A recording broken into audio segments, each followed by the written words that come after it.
C'est une triste chose pour ceux qui se promènent dans cette grande ville que de voir les rues, les routes et les quartiers encombrés de mendiants que suivent 3 ou 4 enfants, tous en haillant et importunant chaque passant pour avoir l'aumône.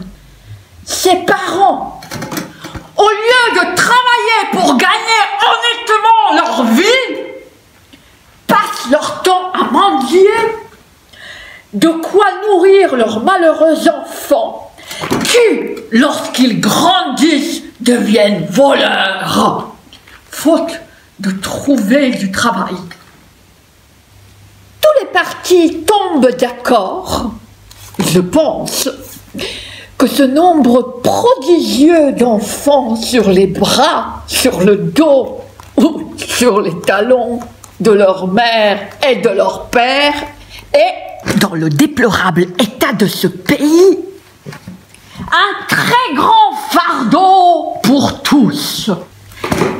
C'est pourquoi quiconque trouvera un moyen honnête, économique et facile de faire de ses enfants des membres sains et utiles de la société aurait assez bien mérité pour qu'on lui érigeât une statue.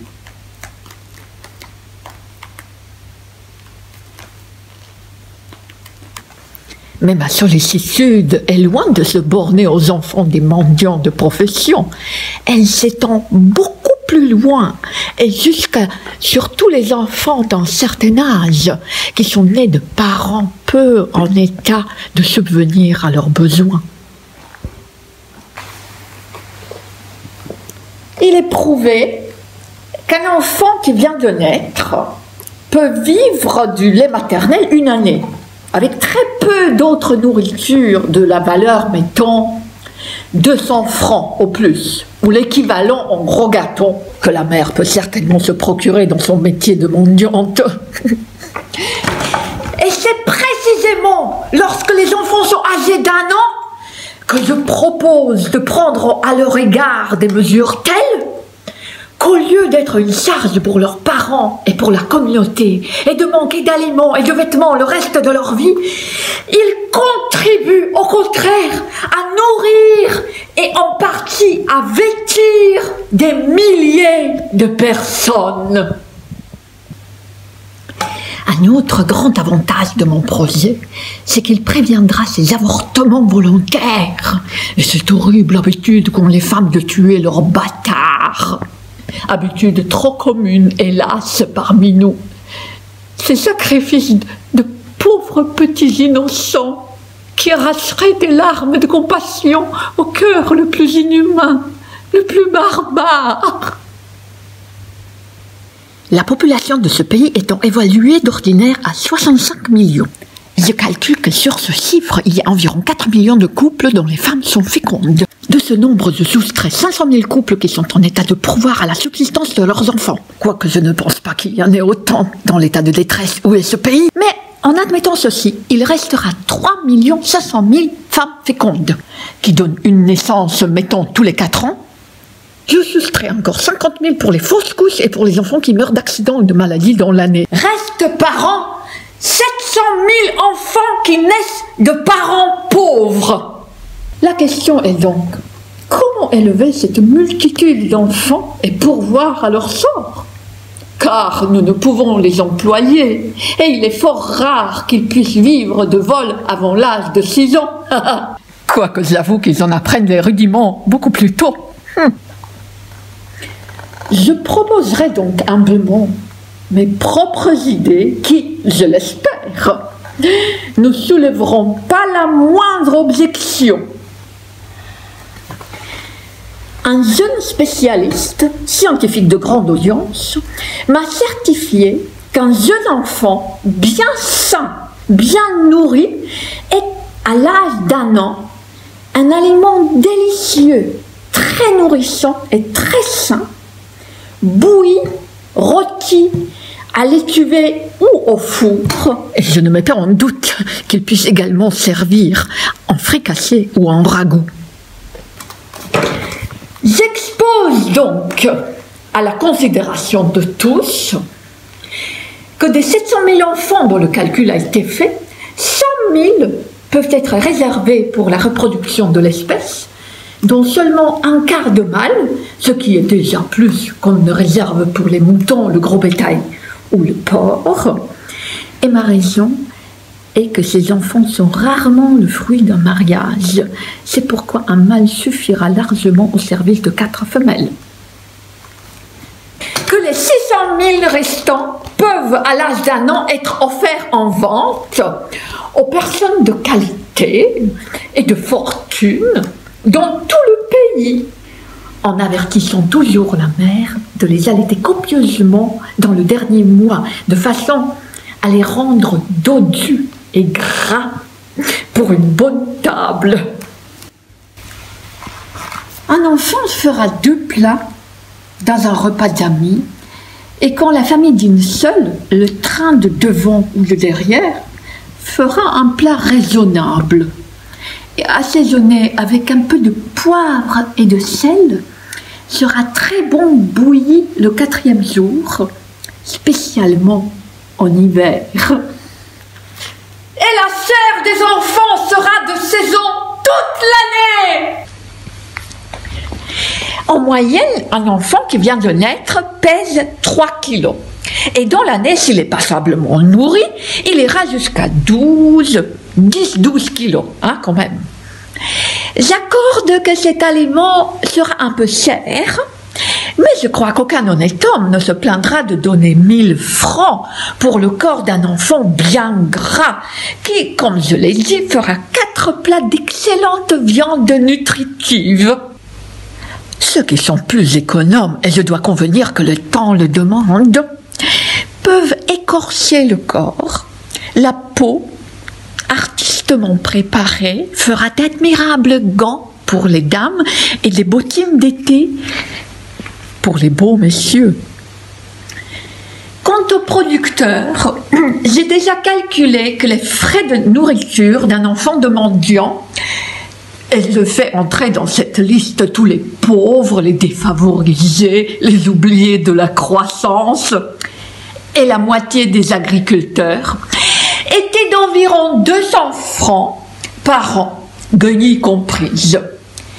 Et donc, les parents auront 800 francs de profit net, et la mère sera en état de travailler jusqu'à ce qu'elle produise un autre enfant. Concernant les abattoirs peuvent être affectés à cet emploi dans les endroits les plus convenables, et les bouchers ne manqueront pas, assurément. Toutefois, je recommande d'acheter de préférence des enfants vivants et de les préparer tout chauds sortant du couteau, comme nous faisons pour les porcs à rôtir. Quelques personnes portées au découragement sont fort inquiètes du grand nombre de pauvres gens qui sont âgés, malades ou estropiés. Et j'ai été priée de chercher ce que l'on pourrait faire pour soulager la nation d'un si lourd fardeau. Mais je ne suis pas le moins du monde embarrassée à ce sujet. Car il est bien connu qu'ils meurent et pourrissent chaque jour de froid et de faim, de saleté et de vermine, aussi vite qu'on peut raisonnablement s'y attendre. Cette digression étant trop longue, je reviens à mon sujet. Je crois que les avantages de ma proposition sont évidents et nombreux, ainsi que de la plus haute importance. Premièrement, les plus pauvres locataires auront quelque chose à eux que la justice pourra saisir et affecter au paiement de leur loyer. Deuxièmement, attendu que l'entretien de 100 000 enfants de 2 ans et au-delà ne peut être évalué à moins de 1000 francs par tête et par année, l'avoir de la nation s'accroîtra par là de 50 millions par an. Outre le profit d'un nouveau plat introduit sur les tables de tous les gens riches du pays qui ont quelques délicatesses de goût. Et l'argent circulera parmi nous, l'article étant entièrement de notre cru et de notre fabrication. Troisièmement, les parents producteurs réguliers, outre le gain annuel de 800 francs par an par la vente de leur enfant, seront quittes de leur entretien après la première année. Quatrièmement, cet aliment amènera aussi beaucoup de consommateurs aux tavernes, où les chefs cuisiniers auront certainement la précaution de se procurer les meilleures recettes pour l'accommoder dans la perfection. Cinquièmement, ce serait un grand stimulant au mariage que toutes les nations censées ont encouragé par des récompenses ou imposé par des lois et des pénalités. Cela augmenterait le soin et la tendresse des mères pour leurs enfants lorsqu'elles seraient sûres d'un établissement pour ces pauvres petits, soutenu en quelque chose aux frais et au profit du public. Nous verrions une honnête émulation entre les femmes mariées à qui apporterait au marché l'enfant le plus gras. Les hommes deviendraient autant aux petits soins pour leurs femmes en état de grossesse qu'ils le sont aujourd'hui pour leurs juments et leurs vaches prêtes à mettre bas. Et ils ne les menaceraient plus ni du poing, ni du pied, ni d'autres violences, comme ils en ont trop souvent l'habitude, de peur de l'avortement. Et on pourrait énumérer d'autres avantages. Par exemple, un perfectionnement dans la manière de faire du bon lard, dont nous manquons par suite de la grande consommation des cochons de lait, qui ne sont nullement comparables comme goût et comme magnificence à un enfant d'1 an, gras et d'une belle venue, qui rôti tout entier fera une figure considérable à un repas de l'hôtel de ville ou à tout autre festin public. Quant à moi, là de voir offrir depuis maintes années une foule de futiles et oiseuses visions, je désespérais entièrement lorsque je suis tombée par bonheur sur cette proposition qui, outre qu'elle est tout à fait neuve, a quelque chose de solide et de réel. Elle n'entraîne aucune dépense et exige peu de soins, étant tout à fait dans nos moyens. Après tout, je ne suis pas tellement coiffée de mon idée que je rejette toute proposition faite par des hommes politiques sensés, qui seraient jugées aussi innocentes et peu coûteuses, aussi faciles et efficaces.